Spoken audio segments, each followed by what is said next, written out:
The eye that was never meant to close. If you have found this video, you already know this is not random. There is an old saying carved into the walls of a half-buried temple in Upper Egypt. Thoth does not waste his gaze on the sleeping.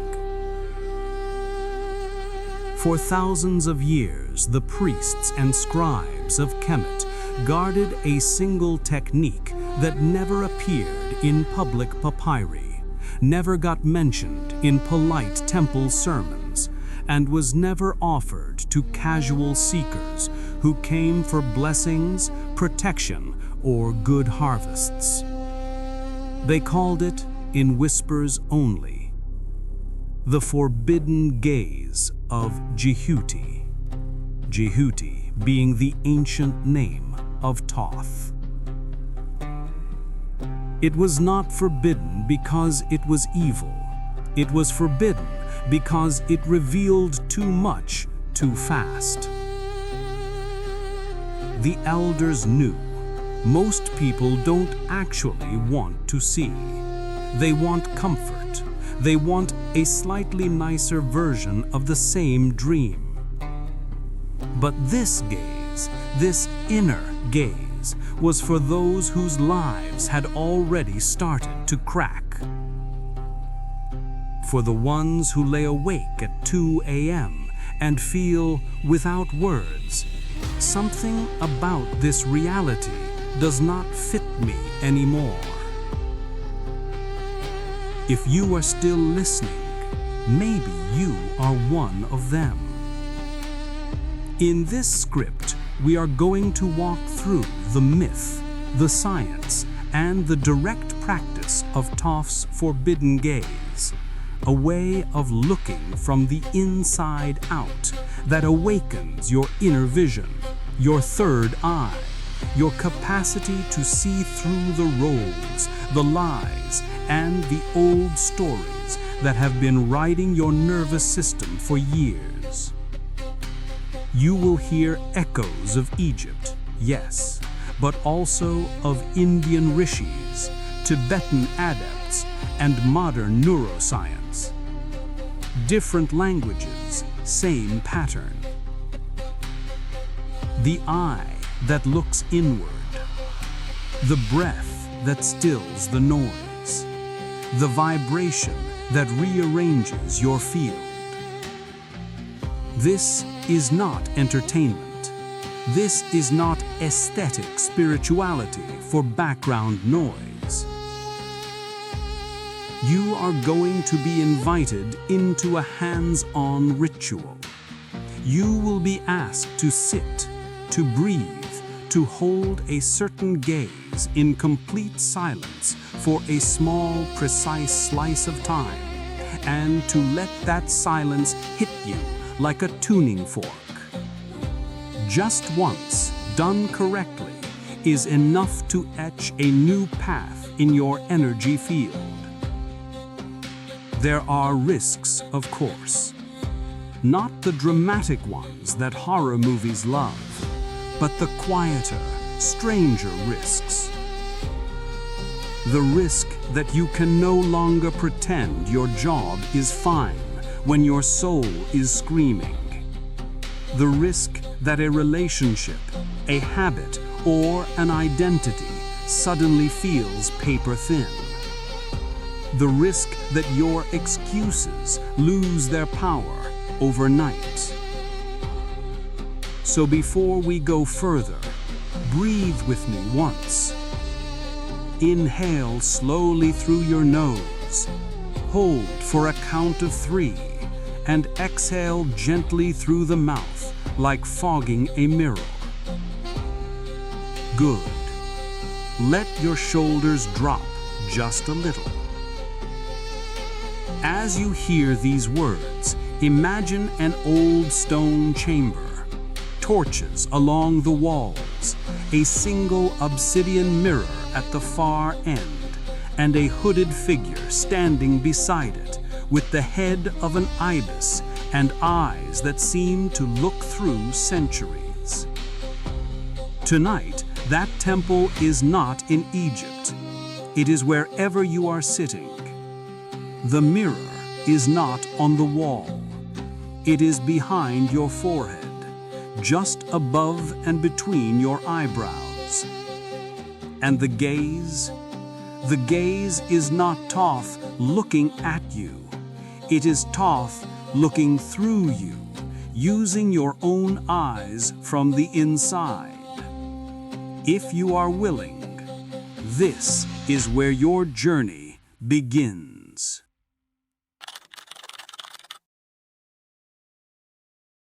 The forbidden gaze. This is the inner sight the Egyptians believed could strip away illusion faster than years of ordinary prayer. It is hard to believe that something as simple as the way you look at reality could be guarded like a royal treasure. Yet every tradition that has tasted real vision, not imagination, not fantasy, but vision, has done exactly that.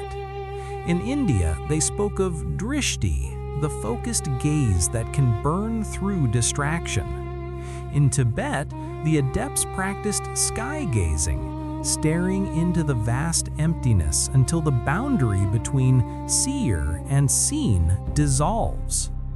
In Egypt, the priests of Thoth trained a gaze that was not aimed outward at the world, but inward, like an arrow turning in midair, piercing the mind that shoots it.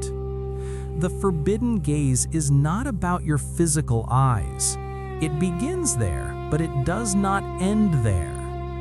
Imagine you are standing in front of a mirror. You have done it 1,000 times. Fix your hair, check your clothes, see if your face is acceptable to the world.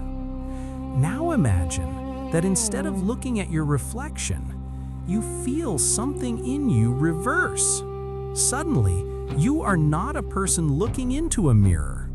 You are some deeper presence behind the eyes, looking out at this human shape you have been calling me for years. The Egyptians symbolized this as the eye of Horus, an eye that is not on the face, but floating in space, watching everything. In Thoth's mystery schools, they went even further. They said that when this inner eye opens, you become the mirror.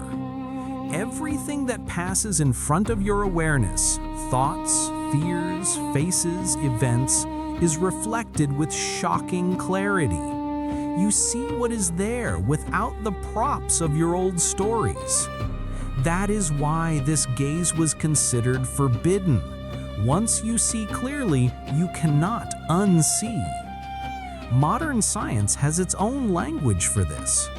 Neuroscientists talk about the reticular activating system, the network in your brainstem that decides what you notice and what you ignore. Spiritual adepts would simply say, what you are identified with, you cannot witness. What you can witness, you are no longer trapped inside. Thoth's forbidden gaze is the art of becoming the witness so intensely, so purely, that the old programs of your subconscious mind begin to crack. And here is the uncomfortable truth. Most people will avoid this at any cost. It is much easier to repeat affirmations, to make vision boards, to ask for manifestation tips that never require you to question the one doing the manifesting. The forbidden gaze is not impressed by what you want. It shows you why you want it. It shows you where your desires are clean and where they are soaked in fear, compensation, or old wounds. I still remember the first time I tasted something like it. It was not in a temple. It was in a cramped apartment, late at night, staring at a blank patch of wall because I had run out of distractions. For a few seconds, something in me let go. The usual commentary, the chatter saying, "This is stupid, nothing is happening, you're wasting time," went silent. And in that silence, I felt as if my own eyes had turned around inside my skull and were looking back at the one who had been complaining.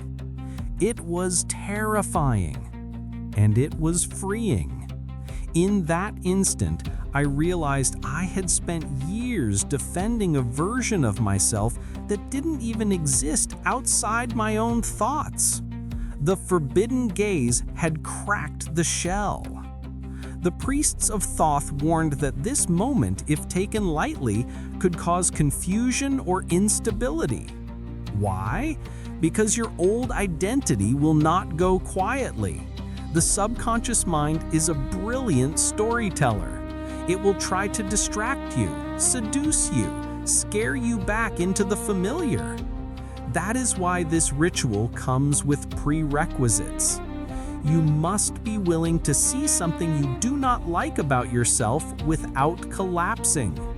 You must be willing to let some stories die. You must promise yourself that if buried memories or emotions arise, you will seek support instead of pretending nothing is happening. This is not a game, but for those who are ready, it is the most compassionate gaze you will ever feel. Because Thoth's forbidden gaze does not judge, it simply reveals. If this is already vibrating in your chest, if some part of you is whispering, "I've been waiting for this," take a breath and silently acknowledge it. You might even whisper in your own language, your own words, "The journey has begun." You can comment those words later to anchor this moment into the collective field. For now, simply feel that you have stepped over a threshold. The inner temple. This is the invisible architecture you must prepare before you dare to meet Thoth's gaze. Anyone who has ever stood in the cold stone chamber of an Egyptian temple knows that it is not a place for those who tremble at silence. The air itself feels carved. Sound doesn't bounce and play, it sinks as if the walls are listening. The priests understood something we are only beginning to remember. Space is a technology. The way a room is shaped, the way light enters, the way sound travels, all of it either amplifies consciousness or scatters it. Your body is one such temple. Your nervous system is the chamber. Your breath is the torchlight. To practice the forbidden gaze safely, you must first consecrate your inner temple. This doesn't mean becoming perfect. It means becoming intentional. Think of your system like an instrument. If a violin has never been tuned, it doesn't matter how beautiful the song is, the sound will be painful. Likewise, if your energy field is full of buzzing static, too much caffeine, unprocessed emotions, constant scrolling, unslept nights, then the clarity of Thoth's gaze can feel like a shock. So the first movement of preparation is slowing the currents. Choose a space, physical and internal. It can be your room, your car parked somewhere quiet, even a bathroom where you are left alone for 10 minutes. But in your imagination, layer over it the blueprint of a temple. See 4 pillars at the corners of the space. Feel the floor beneath you as ancient stone, cool and solid. Sense a soft golden light descending from above, like sunlight filtered through water. This is not fantasy for its own sake. Visualization is a way of instructing your subconscious mind. This moment is sacred. Treat it differently. Science would say you are giving a new context to your nervous system, signaling it to shift out of survival mode. Mystics would say you are calling your scattered soul fragments home. Now bring your attention to your breath, not to control it aggressively, but to meet it. Inhale through the nose, feel the air touch the inside of your nostrils, travel down the throat, expand the chest, then the belly. Exhale through the mouth or nose, whichever feels more natural, and imagine that with each out-breath, the surface tension of your day melts a little. Do this 7 times. 7 is not a superstition here, it is a rhythm. By the 7th breath, if you give yourself fully to the sensation, a subtle shift begins. The edges of your body feel softer. The pressure behind your eyes lightens. Thoughts are still there, but they are in the hallway, not in the center of the room. Congratulations, you have just opened the inner gate. But the temple has guardians. In India, they speak of the gunas, qualities of energy like heaviness, restlessness, clarity. In Tibet, practitioners are cautioned about the demons that rise when one sits still, not literal creatures, but waves of fear, boredom, doubt. In Egypt, these were personified as serpents at the threshold, testing whether you were serious. You will meet them too. As you sit, perhaps a memory surfaces that you would rather not feel. Perhaps your to-do list suddenly seems urgent. Perhaps your body feels unbearably fidgety. These are not signs that you are failing. They are signs that you are approaching the door. The mental trap here is subtle. You may think, I have to get rid of all these thoughts and emotions before I can practice the gaze. That is like saying you must empty the entire ocean before you can learn to swim. The forbidden gaze does not need you to be empty. It needs you to be honest. So when the guardians arise, acknowledge them without drama. Fear is here. Restlessness is here. Sadness is here. And then, as gently as turning your head, bring your attention back to the feeling of your body sitting, your breath moving, your spine like a pillar in the middle of the temple. You are not denying anything, you are refusing to worship every passing impulse. Modern psychology might call this meta-awareness. The mystics simply call it presence. Here is a simple test to know you are ready to move on. Ask yourself softly inside, am I willing to see the truth even if it is inconvenient? If your stomach tightens, that is okay. If your mind hesitates, that is okay. What matters is the quiet, deeper sense, even if it is only 51% of you, that says, yes, I am willing. That yes is your offering at the altar. If you feel it, even faintly, your inner temple is ready to receive the gaze. Before we enter the actual ritual, place one hand gently on your heart, one on your forehead, and whisper, out loud if possible or silently if not, I call back my vision. I call back my power to see. Let those words sink into your field like seeds into fertile soil. The silent gaze. This is the core technique where your eyes become a doorway for Thoth's awareness to look through you. It's almost disappointing how simple it looks from the outside. No incense required, no complex mantras. If someone walked past you while you were practicing, they might think you were just staring. But that is the joke the ancient magicians would play on the uninitiated. They knew that what appears boring to the restless mind is often devastatingly powerful to the soul. Tell someone to chant 1,000 affirmations, to visualize a mansion, to imagine piles of money. Many will do it eagerly. Tell them, sit still, keep your spine straight, and let your own awareness burn through your illusions, and watch how quickly they reach for their phone. The silent gaze does not entertain the ego, it confronts it. Here is how the ritual was described in fragments of later Hermetic writings, cross-referenced with meditation practices from India and Tibet, and expressed now in language you can use tonight. Step 1. The seat of the scribe. Sit in a position that your body can hold without strain. You can sit on a chair, feet flat on the floor, or on a cushion with legs crossed. The key is your spine. Imagine it as a tall pillar rooted in the earth, reaching up through the crown of your head into the sky. Tilt your chin very slightly downward, as if you are humbly listening to a secret. Place your hands gently on your thighs or knees, palms down if you need grounding, palms up if you feel stable and open. Step 2, the triangular breath. Before the gaze begins, you will carve a space in your nervous system with breath. Inhale through your nose for a count of 4. Hold the breath, lungs comfortably full, for a count of 4.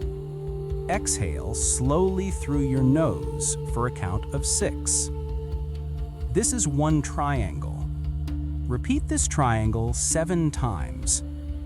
As you breathe, imagine that each inhale draws light up from the base of your spine to the point between your eyebrows. Each hold lets that light gather and intensify.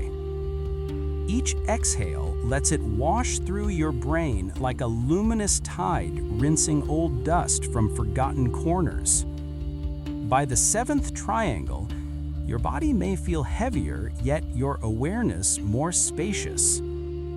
Thoughts will still appear, but they will seem slightly further away, as if they belong to another room. Step 3, the point of the gaze.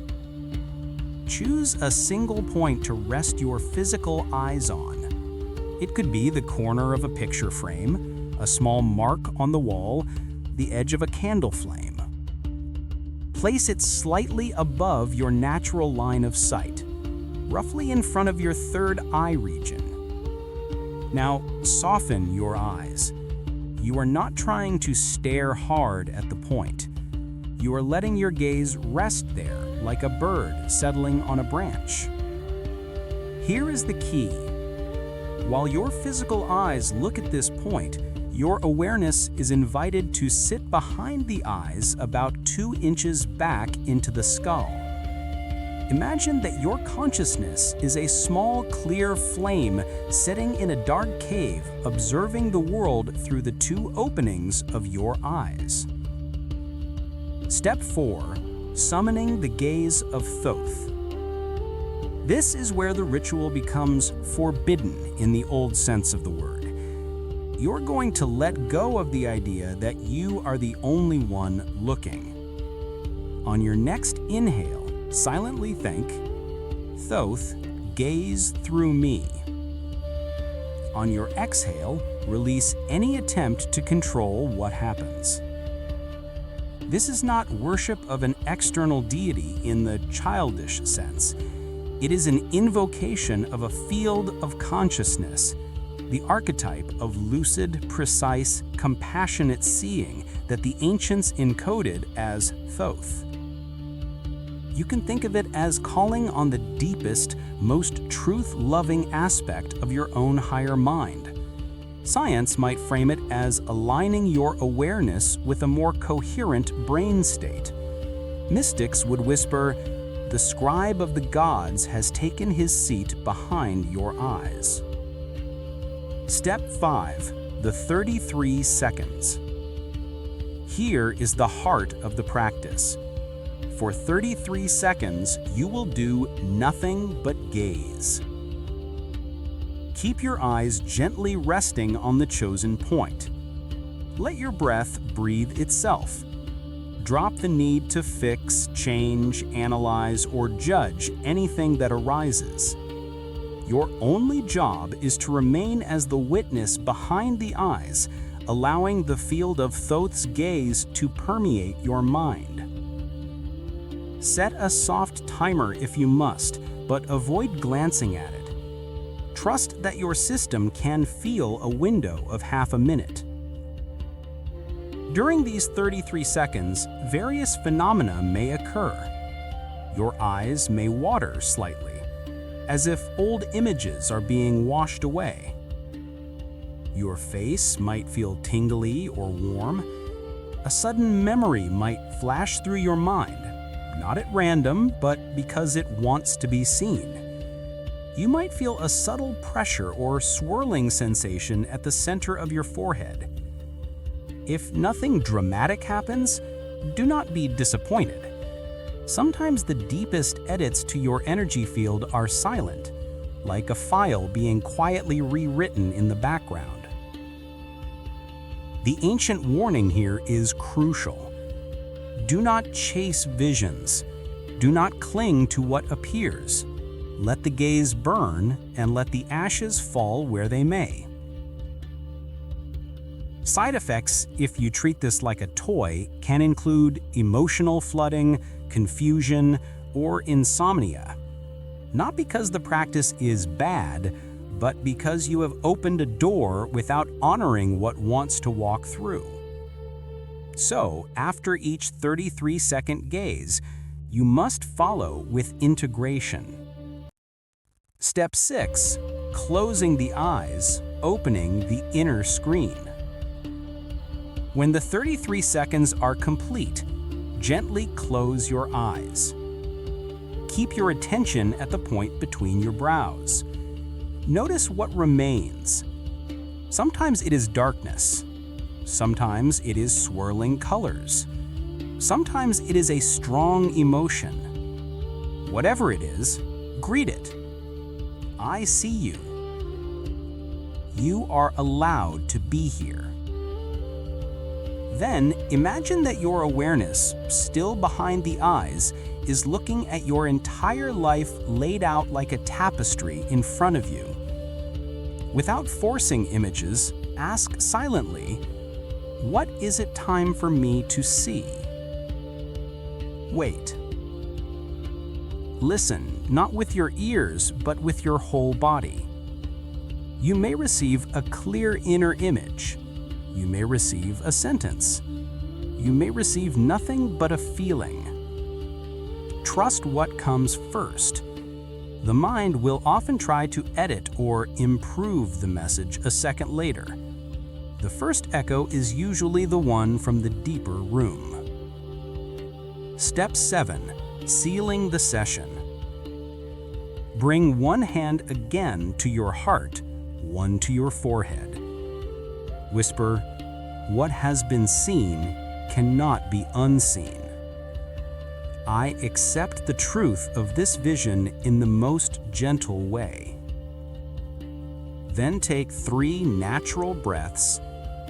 Feel your seat, your feet, the weight of your body. Open your eyes slowly and look around your space. You may notice that colors seem slightly different. Edges are sharper, or the whole room feels like a set on a stage, and you, for a moment, are both actor and audience. Do not rush to go back to normal. Let this altered clarity hover around you like a luminous cloak. Just doing this ritual once, sincerely, can change the way your subconscious filters reality. Your reticular activating system has received new instructions. Show me what is true, not just what is comfortable. If you feel even a small shift, a softness in your forehead, a new calm behind the eyes, a sense that some veil has thinned, honor it. Later, when the video is done, you can anchor this by commenting something like, I have activated the forbidden gaze. For now, if you are ready to understand how to live with this new inner vision, how to living with the new vision. This is the art of walking through ordinary life after your inner sight has been touched by Thoth's gaze. That night, you sing, or breathe, or gaze, and suddenly all the distant memories rush back, chilling the spine. The argument you had 10 years ago, The moment you betrayed yourself to keep someone else comfortable. The day you decided, quietly, "This is just who I am," and sealed your destiny with a sentence. When the forbidden gaze lands, it rearranges the furniture of your inner house. The question is, what will you do with the new space? Ancient texts, whether on the Emerald Tablet or whispered in Himalayan caves, agree on one thing. Vision without integration can become madness. Seeing more clearly is not always pleasant at first. You might notice how your job drains you. You might recognize patterns in relationships that suddenly feel unbearable. You might sense that certain goals were never yours to begin with. The first mental trap is to think, "I have ruined my life. I can't go back to how it was." But the truth is softer and more powerful. You have not ruined anything. You have simply turned on the light in a room that was already messy.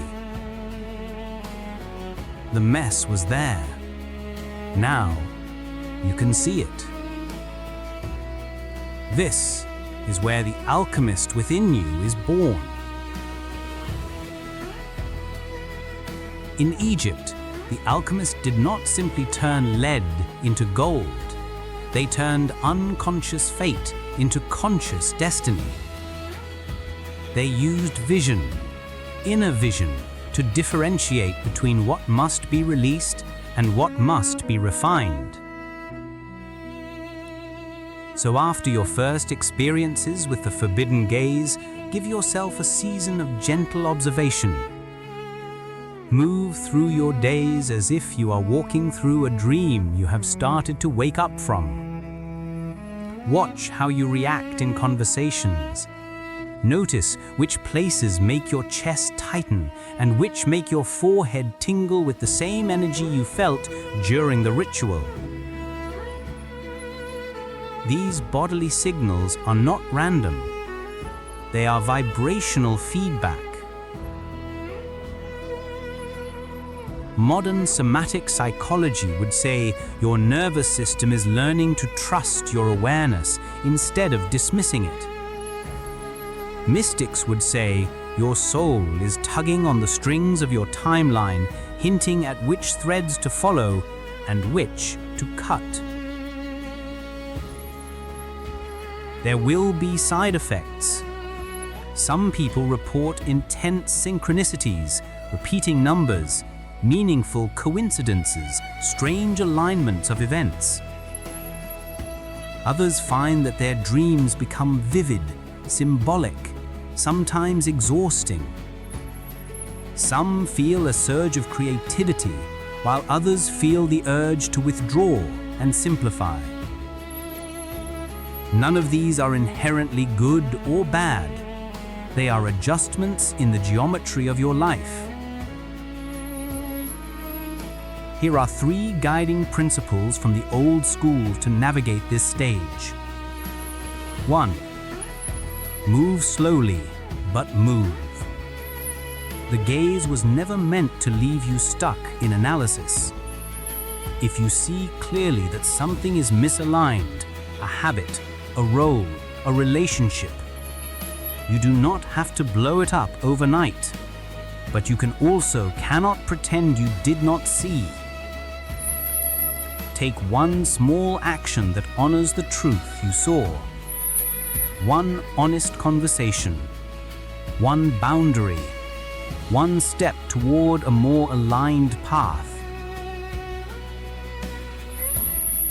Each small act is like hammering a golden nail into your timeline, anchoring your new vision into the physical world. 2. Share wisely. Not everyone will understand what you're experiencing. Telling someone who is deeply committed to sleeping that you have glimpsed another layer of reality is like waking a stranger on a train and shouting that the scenery is a metaphor. Choose carefully who you share your inner experiences with. Look for those whose eyes already carry a hint of that same knowing.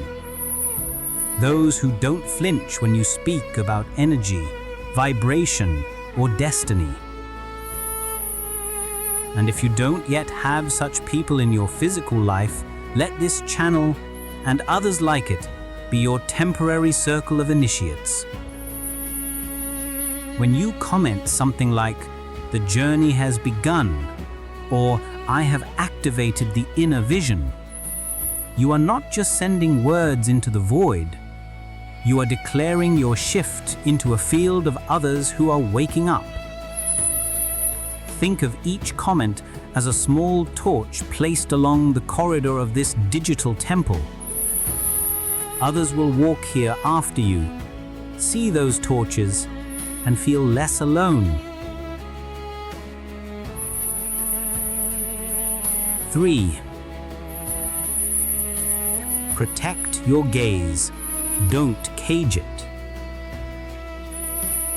After awakening inner vision, some people become harsh with themselves, with others. They wield their new clarity like a weapon, cutting down everything that does not fit their ideal. This is another trap. Thoth's gaze is precise, but it is also patient. It sees through illusions without contempt.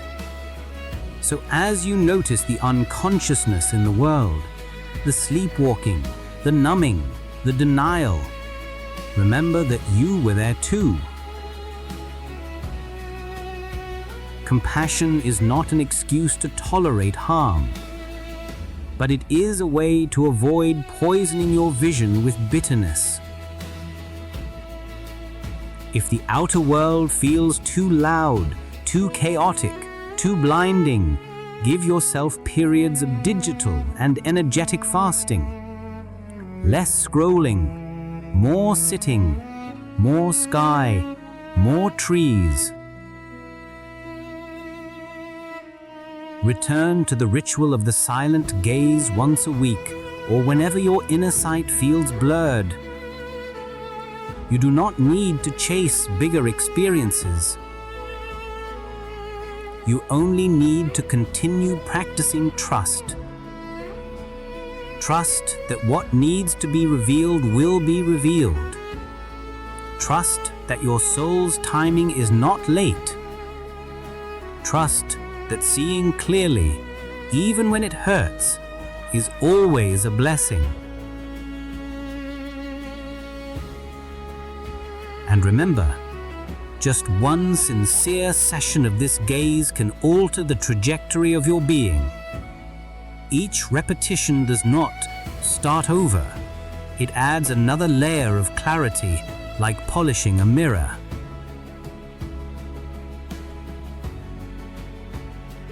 As we come to the end of this transmission, feel your body again. Feel the weight of your hands, your feet, the flow of your breath.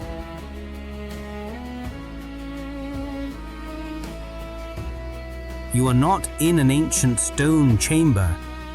You are here, in this era, with its screens and cities and strange technologies. But in another sense, you are exactly where the priests of Thoth knew you would be. On the edge of an age where inner vision is no longer a privilege, but a necessity. If these words have stirred something in you, if your third eye tingled, or your chest warmed, or a part of you whispered yes in a way you can't explain, honor that. Take a moment after this video to write in the comments, "I have activated the forbidden gaze," or "The journey has begun," or I choose to see clearly. Not for me, for you. For the future version of you who will look back and say, that was the night I stopped pretending I was asleep. And if you feel called to walk further with this frequency,